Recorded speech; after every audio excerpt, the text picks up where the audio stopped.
everybody, welcome back to Polymath. My name is Dan, and today I want to talk to you about sex. Not shagging, although in future episodes we will be talking about shagging. But what I really want to do is talk to you about biology and sociology. What is the difference between sex and gender? How many genders are there? What is sex? What is gender? I want to make this video not as a political polemic, not to add to the culture wars, not to make some kind of point or agenda that I've got in mind previously. I just want to spread information about legitimate academic consensus of what these concepts are. I just want to relay information from the academic community to the wider community without filtering it through the lens of my opinion. So let's start with what sex is. Sex is a biological construct, and it really consists of three components. Your internal genitalia, so ovaries or vas deferens for females and males, essentially the parts of your genital system that are inside your body. Your external genitalia, so vulva and penis respectively, the bit of your genital system that's outside your body, and chromosomes, so whether your chromosomes are XX or XY. What's also really, not often used as a definition for sex, but what's also relevant in understanding sex is gametes, because in a lot of species, the female gamete, for example, the egg cell, is larger than the male gamete, the sperm cell. A gamete is just a sex cell. It's the cell used for a sex in reproduction. In fact, in females, the egg cell is the biggest cell in the human body. So the egg cell is about the size of a small full stop. You can actually see an egg cell with the naked eye. And in lots of animal species, part of what's used to define male and female sexes is the size of the gamete. So as with all aspects of the human body, you sometimes have individuals who exist differently from this common genetic script. So for example, as with other aspects of the human body, you have individuals who have 4 types of vision receptor instead of 3, you have people who have albinism, these kinds of things. The same applies to sex. So it's not just female and male, there's this third category of sex called intersex, which is sort of this catch-all category for people who don't have wholly standard female or male characteristics. So that can apply to differences in chromosomes, differences in internal genitalia, differences in external genitalia, some combination of both. So there isn't actually a human sex binary, although most people will be male or female. That's not me trying to push an agenda or something, that's just the biological reality of the situation.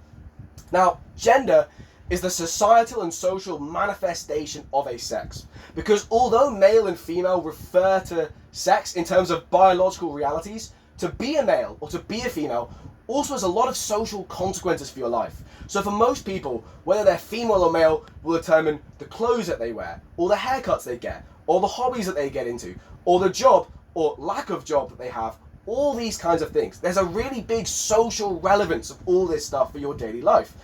So biology, the biological sex, is this sort of biological foundation upon which gender often comes from. But gender itself is not biological.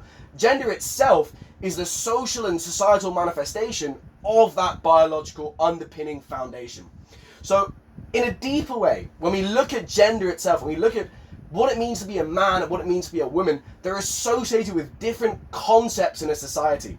So for example, masculinity is associated with the concepts of leadership, stoicism, aggression, ambition, independence, being analytical, versus being a woman and femininity tends to be associated with different concepts: affection, nurturance, gentleness, shyness, being more yielding, etc.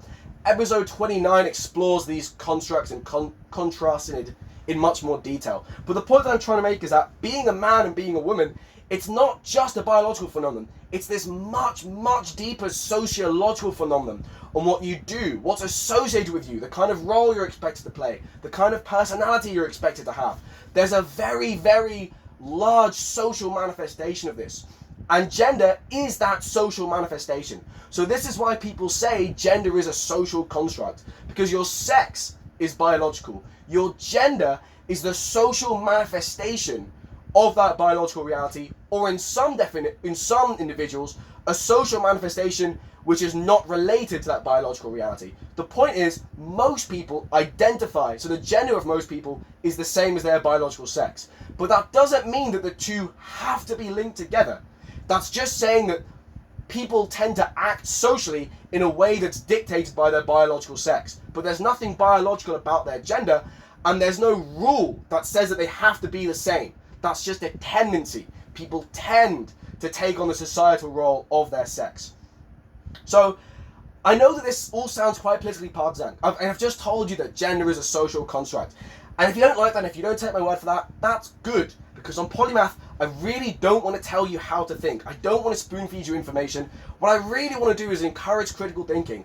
I want you to question what I'm saying because that's what critical thinking is. But if you want to get information on this topic, don't just Google search how many genders there are and find some random influencer online to tell you the answer. People don't know anything. That's just someone's opinion. If you want actual information, you need to find a journal article. You need to find an academic publication subject to the scientific method, subject to standards of evidence and academic rigor. So if you have a question, for example, how many genders are there? Just Google search how many genders are there journal article, and you'll get an actual scientific publication based on evidence and theory and the scientific method, rather than just people telling you what they think gender is and how many genders they think there are. So if you disagree with what I've just said about gender being a social construct, good. Go and look it up yourself. That's the whole point of what I'm saying in Polymath. I will never in this show try to tell you what to think. I just want to encourage you to think critically and get reliable information for yourself. So this idea of gender being a social construct is also why people say there's more than two genders. Because if gender is just a construct of different associations, so for example, if being female, if the female gender is just this combination of certain clothing styles and haircut styles and interaction styles and personality styles and the kind of toys you play with and the kind of hobbies you have, etc., etc., etc.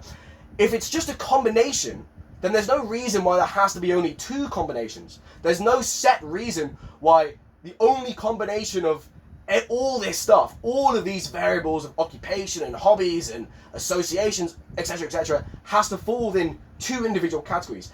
And actually, when we look at other societies outside the contemporary West, we see lots of societies which recognize more than two genders. Because ultimately, a gender is just a societally validated combination of all these different things and all these different variables. So people who, for example, identify as non-binary are just individuals who don't want to assume that male combination or female combination. They don't want to hem themselves in to that frame of identity. They want their identity to be able to surpass those specific combinations that form the construct of being male or female. And individuals who are transgender are just transitioning from one of these combinations to another one of these combinations. So this is why, by the way, other people say that there's infinite genders. Because if your gender is just a construct, if it's just a combination of lots of different variables, then there's no numerical limit on how many they can be. It just reflects a different kind of combination.